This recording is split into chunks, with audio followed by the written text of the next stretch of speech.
Anggota Unit Reskrim Polsek Genteng Polrestabes Surabaya masih memburu pelaku penganiayaannya menewaskan pria berinisial MRY, 24.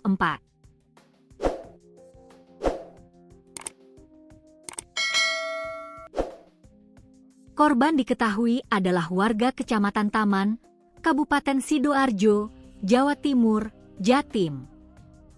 MRY ditemukan tewas bersimbah darah setelah diduga terlibat perkelahian di dalam sebuah diskotik di Jalan Simpang Dukuh, Genteng, Surabaya pada Kamis, 27 November 2025, sekitar pukul 3 waktu Indonesia Barat.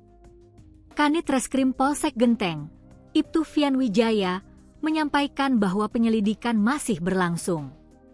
Sejumlah saksi, mulai dari teman korban hingga pihak diskotik, telah dipanggil untuk dimintai keterangan. Ia ada beberapa saksi masih diperiksa, ujar Fian saat dihubungi, Kamis.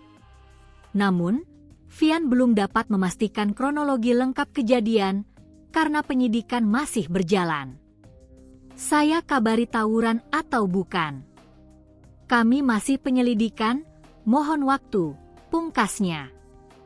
Seorang saksi petugas keamanan gedung berinisial IM mengungkapkan bahwa korban diduga terlibat perkelahian dengan temannya di lantai 5 diskotik tersebut.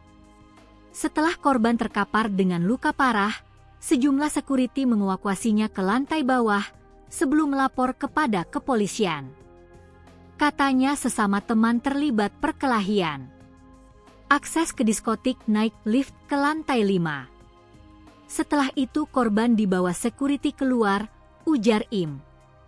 Berdasarkan dokumentasi petugas BPBD Surabaya, korban terlihat tergeletak bersimbah darah di lorong berpaving antar bangunan yang menjadi akses kendaraan menuju area parkir.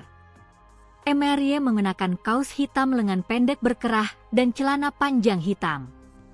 Celananya tampak tersingkap, sehingga bagian kedua betisnya terlihat, menunjukkan tato bermotif tribal.